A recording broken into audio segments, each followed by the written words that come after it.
Hello दोस्तों, good morning. आप लोगों को एजीएम स्टडी 2.0 के चैनल पर स्वागत करते हैं। अब आप लोगों को मैंने सिंथेसिस में पहले पार्टिसिपल का तीनों पार्ट पढ़ाया, फिर आपको उसमें हमने क्या इन्फिनेटिव पढ़ा दिया। अब हम लोग क्या पढ़ेंगे? अब हम लोग पढ़ेंगे नॉमिनेटिव अब्सोल्यूट का प्रयोग करके। तो नॉमिनेटिव अब्सोल्यूट का हम प्रयोग कैसे करेंगे, तो सबसे इंपॉर्टेंट पॉइंट हम आपको बता रहे हैं कि पहली बात, नॉमिनेटिव अब्सोल्यूट का मतलब क्या होता है उसको देख लेते हैं। नॉमिनेटिव अब्सोल्यूट का मतलब, नॉमिनेटिव का मतलब होता है सब्जेक्ट, अब्सोल्यूट का मतलब होता है प्री। प्री का मतलब होता है पहले। प्री का मतलब क्या होता है? पहले। ठीक, आप समझ पा रहे हैं? प्री का मतलब पहले। फिर कह रहा है कि कब प्रयोग करें। ये क्वेश्चन बनेगा ना कि भाई हम कब प्रयोग करेंगे, कैसे जानेंगे कि हमको प्रयोग करना है। तो दोनों वाक्यों का सब्जेक्ट अलग अलग हो। सेंटेंस में दोनों वाक्य का सब्जेक्ट अलग अलग हो। दूसरा कंडीशन होगा वाक्यों के कारण तथा परिणाम का संबंध एक हो, यानी उनका संबंध हो। ठीक, तो हम किसको बदल देंगे? कारण को। कारण वाले को हम नॉमिनेटिव एब्सोल्यूट में बदल देते हैं, बाकी उसको जैसे के तैसे यूज करेंगे। अब इसको तीन प्रकार से हम यूज करते हैं। अगर वाक्य, पहला सेंटेंस हो गया कि अगर वाक्य अगर वाक्य एक्टिव वॉइस में हो, एक्टिव वॉइस में हो,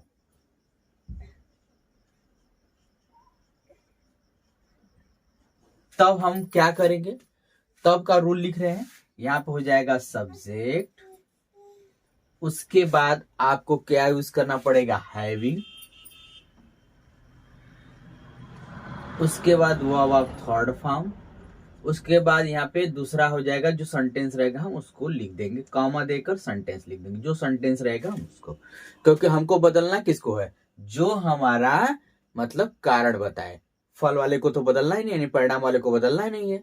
ठीक, दूसरा कंडीशन देखिए। दूसरा कंडीशन होगा अगर वाक्य पैसिव वॉइस में हो।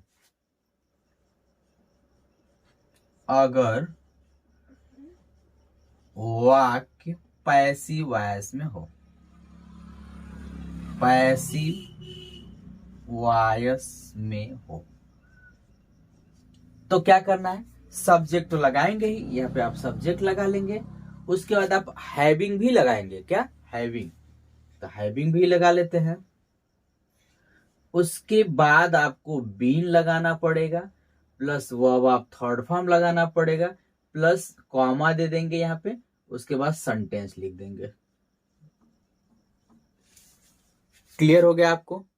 आइए अगली पॉइंट में, तीसरी, क्योंकि हमने आपको ऑलरेडी बताया है कि नॉमिनेटिव एब्सोल्यूट का प्रयोग करके अगर हम सेंटेंस बनाते हैं तो उसको तीन टाइप में, तो दो टाइप तो आप तो समझ ही गए कि दो टाइप हम कैसे कैसे बनाएंगे, ये आपको क्लियर हो रहा है।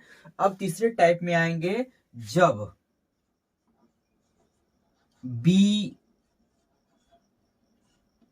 वर्ब हो।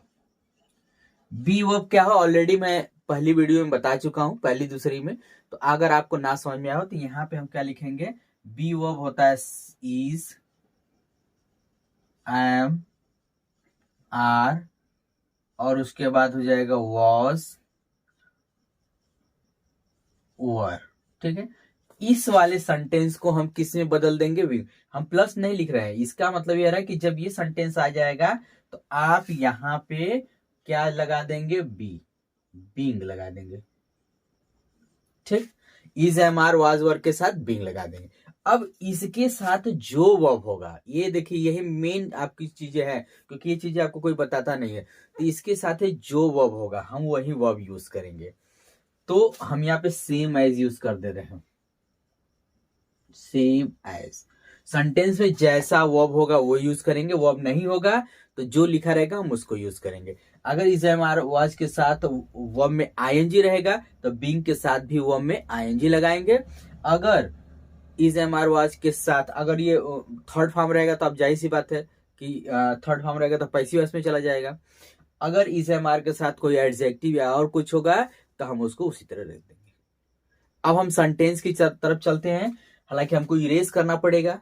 आप तो समझ ही पा रहे हैं कि थोड़ा स्पेस कम है, तो आप पूरा ये कॉन्सेप्ट स्क्रीनशॉट लेकर रख लीजिएगा, क्योंकि ये हम जो रूल पढ़ा दिए हैं वो बहुत ही इंपॉर्टेंट रूल है।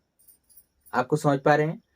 तो चलते हैं, अब हम क्वेश्चन करा देते हैं कि क्वेश्चन हम कैसे कराएंगे। एक बार पूरा समरी देख लीजिए कि भाई नॉमिनेटिव अब्सोल्यूट का मतलब क्या होता है। नॉमिनेटिव का मतलब सब्जेक्ट होता है, अब्सोल्यूट का मतलब प्री, प्री मतलब पहले। ठीक है, यहां तक तो आप क्लियर हो गया।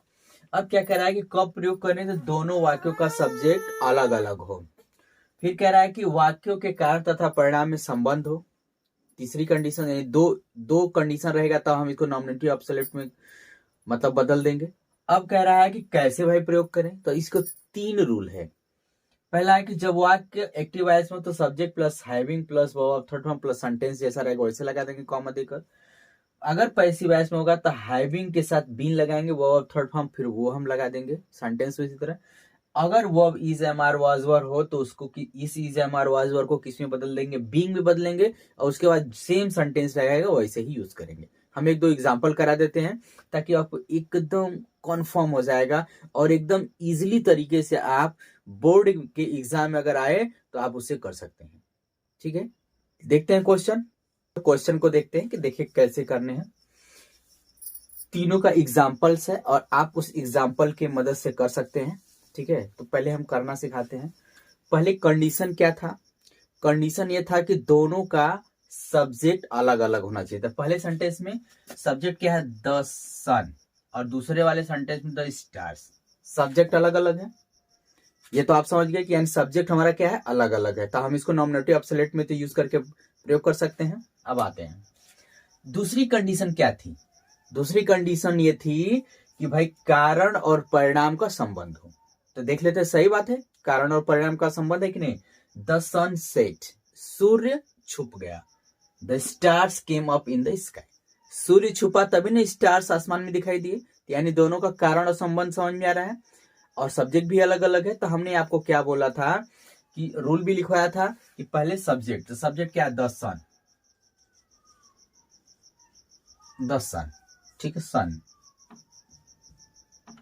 द सन। ठीक है, हमने बोला था कि जस्ट वर्ब के पहले लगाना है, तो वर्ब के पहले हैविंग लगाएंगे। अच्छा, इससे पहले हम ये भी पता कर लें कि ये पैसिव वॉइस में है कि एक्टिव वॉइस में है। तो सन के साथ हेल्पिंग वर्ब लगा भी नहीं है, उसके बाद सीधे वर्ब आ गया, यानी क्या है, एक्टिव वॉइस। ठीक है, तो the sun having set. Set का तीनों फॉर्म एक ही होता है, फिर कॉमा दे देंगे। सेट का तो तीनों फॉर्म एक ही होता है, आप समझ पा रहे हैं। The sun stars came up in the sky, क्या लिखेंगे, the stars came up in the sky. पहला क्वेश्चन क्लियर हुआ आपको। दूसरा देख लेते हैं। The picture was interesting, we enjoy it very much. देखेंगे क्वेश्चन एक्टिव वॉइस में है कि पैसिव वॉइस में है। ये क्या है, एक्टिव वॉइस में है। ठीक, पहला कंडीशन, सब्जेक्ट अलग अलग है, दोनों का सब्जेक्ट अलग अलग है। यहाँ पे देखिए द पिक्चर है और यहाँ पे क्या है, वी है, सब्जेक्ट तो अलग हो गया। अब अगला कंडीशन है कि वॉज वर के साथ इंटरेस्टिंग यानी वर्ब लगा है। तो हमने बताया था कि वॉज वर जब आएगा तो उसको हम बी वर्ग में जोड़ देंगे, यानी हम इसको ऐसे लिखेंगे, द पिक्चर बीइंग, क्या लिखेंगे, बीइंग, क्योंकि वाज वर्ग को हम बीइंग में बोले थे बदलने के लिए। ये तो आप समझ पा रहे हैं।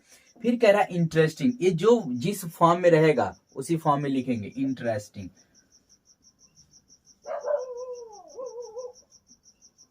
ठीक, फिर कॉमा दे दीजिए, यहां तक क्लियर। वी इंजॉय, क्या लिखेंगे, we enjoy it very much. आपको क्लियर हो गया। अब आइए तीसरे क्वेश्चन पे। The captain was killed, the army fled away. Condition, subject अलग अलग, कैप्टन मारा गया, आर्मी भागे। कैप्टन मारा गया तभी ना आर्मी वहां से चली गई। इसका मतलब कि ये पैसिव वॉइस में, क्योंकि वाज वर्ग के साथ ये वर्ब में थर्ड फॉर्म है। तो वाज वर्ग के साथ, इज एम आर के साथ, किसी हेडविन के साथ अगर आपका वर्ब आप थर्ड फॉर्म होगा तो क्या होगा, पैसिव वॉइस होगा। क्या होगा, पैसिव वॉइस। तो देखिए, द कैप्टन वॉज है तो हम यहाँ पे वॉज को किस में बदलेंगे, हैविंग। और ये पैसिव वॉइस में, सॉरी एक्टिव पैसिव वॉइस में है तो यहाँ पे बीन। ठीक है, क्योंकि इसी वॉज वर्ब को हमको बदलना है। अगर ना रहे तो हम, अगर मान लीजिए द कैप्टन किल्ड होता तो केवल हैविंग लगाते हैं, तो यहाँ पे है the captain having been killed, फिर कॉमा देते हैं, the army fled, the army fled. Clear हो गया। अब आते हैं ये वाला next question, the weather was stormy. अब ये क्या है, वॉज के साथ ये वर्ब नहीं है, एडजेक्टिव है। वर्ब रहता है तो ये थर्ड फॉर्म में हो जाता है, या तो आईएनजी के फॉर्म में होता है। तो यहाँ पे हम क्या लिखेंगे, यानी ये एक्टिव वॉइस है और वाज वर्ब है, तो वाज वर्ब को किस में बदलेंगे हम, बीइंग में। ठीक, तो यहाँ पे लिखेंगे द वेदर वॉज को किस में बदलेंगे, बीइंग स्टॉर्मी। कॉमा दे दीजिए, यहां तक क्लियर हो रहा है। The plane got late, the plane got late. I hope आपको क्वेश्चन पूरा समझ में आया है। अगर हम यहाँ पे हट जाते हैं, अगर कोई भी क्वेश्चन की क्वेरी है तो आप हमें कमेंट करें, हम आपको क्वेश्चन का रिप्लाई जरूर करेंगे। क्योंकि आपको अगर कोई दिक्कत होती है, कोई भी क्वेश्चन की अगर क्वेरी होती है, अगर आप पूछेंगे नहीं तो हम बता नहीं पाएंगे। इसलिए कमेंट बॉक्स में आप कोई भी डाउट्स होता है किसी भी प्रकार का, अगर जो टॉपिक पढ़ रहे हैं उसमें कोई डाउट्स होता है तो आप कमेंट करिए, हम आपको रिप्लाई करेंगे। या तो हम आपके कमेंट को नेक्स्ट वीडियो में, कमेंट जो लिखे रहेंगे आपके नाम के साथ, आपके क्वेश्चन के साथ, हम उसको सॉल्व करके बताएंगे। ठीक है, मिलते हैं नेक्स्ट वीडियो में, तब तक के लिए टेक केयर।